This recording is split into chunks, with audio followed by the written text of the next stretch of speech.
Now the question becomes, and this is something Chris and I were arguing about this week. Chris thinks that Crosby won't want a new contract on the way through the door. I think he will. And I think that, and there's already some chatter he's going to get one, but I haven't been able to confirm it.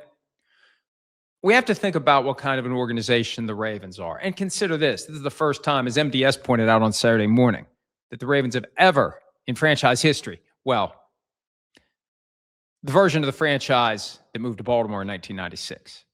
We haven't done the research on whether the Browns ever did this. I'm assuming at some point the Browns traded a first-round pick, but don't tell Miles Simmons. These really are the old Browns. But as it relates to the Browns that transmogrified into the Ravens, they've never given up a first-round pick for a player.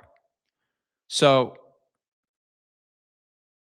you have to be thinking, this guy may want a new contract. We go back to last year. Crosby gets a new deal with a new money APY of $35.5 million. And there's different ways to look at a contract. And this is the time of year where the insiders will rush to Twitter with whatever the agents tell them, and they'll post it without regard to whether or not it's true. And then we'll get the real contracts. And a day or two later, at a time when it's probably too late to change anyone's mind about what the number is, we'll find out what the deal really is. But the best apples to apples comparison, even though I think it's flawed in many ways, new money APY. So if we just go by new money APY, and I've heard from players, that's all the players care about. They don't care about taxes. They don't care about cash flow. They don't care about guarantees. They care about APY because that's the easiest way to establish a pecking order within a team and within the league. Who's got the highest APY? It's simple, it's clean, and it's transferable. So 35.5 was the number last year. At the time, that made Crosby the highest paid edge rusher in the league. He's since been leapfrogged by multiple players. It started with Danielle Hunter, who got a one-year extension with a new money average of 35.6, one little click above Crosby. And again, not a true long-term extension, but APY is APY. So that knocks Crosby down. Then comes Myles Garrett when he gets his $40 million a year. Then comes TJ Watt when he gets $41 million. Then comes Micah Parsons when he gets $46.5 from the Packers after he's traded from Dallas to Green Bay.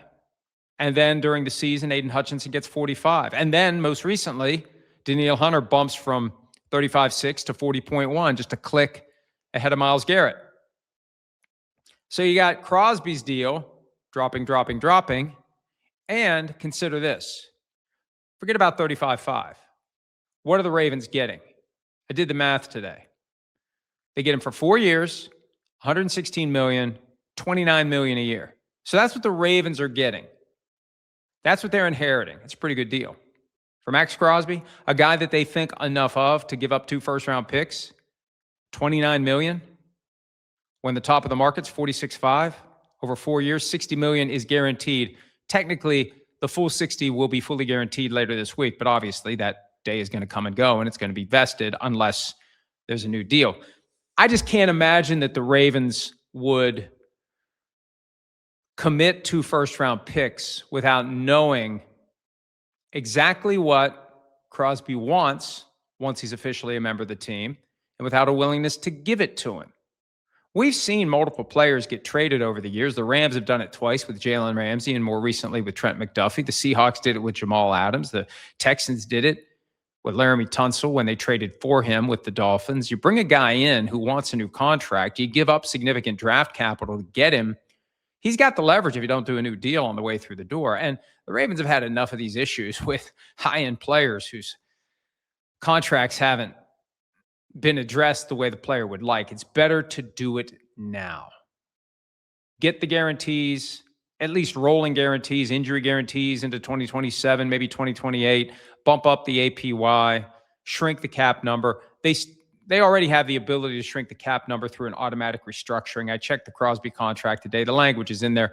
The vast majority of these veteran deals with significant money have a clause that allows the team to take the compensation for any year, convert it into a signing bonus, and spread it over the remaining years of the deal to reduce the cap number. So they already have a way to reduce his cap number of $30.7 million this year. They would presumably prefer to do it through a contract that makes everyone happy, that makes everyone content, and that allows the Ravens to go forward into the remaining years of Maxx Crosby's prime. He's 28. And who knows how long his prime is going to last. This guy's committed to his overall preparedness, his fitness, his workout habits. I'll never forget the story he told us at the Super Bowl a couple of years ago, maybe just last year. They all kind of blur together, but we had him on the show 2 or 3 years in a row.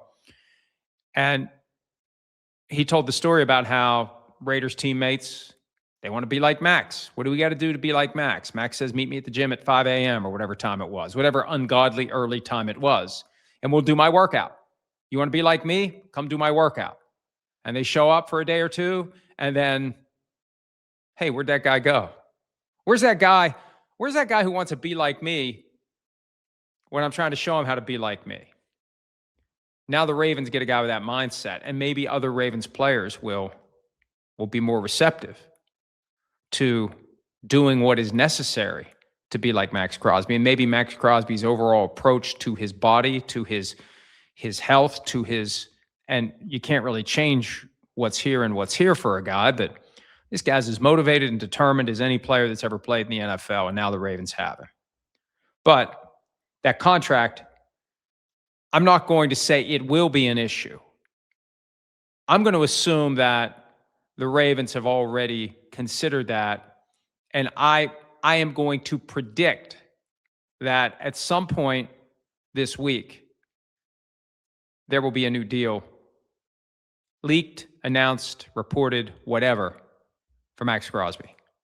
I just think if the Ravens don't do it, that would be out of character. That would show a lapse that organization is too buttoned up to have. You don't just bring this guy in with $29 million a year over the next 4 years and assume, oh, he's fine, he's under contract. He should be happy he got out of Las Vegas. I think you got to do something more. If you're going to give up 2 first-round picks, you got to do something more. Hi, it's Mike Florio. Thanks for watching PFT on YouTube. Hit subscribe for the latest news and analysis from Pro Football Talk.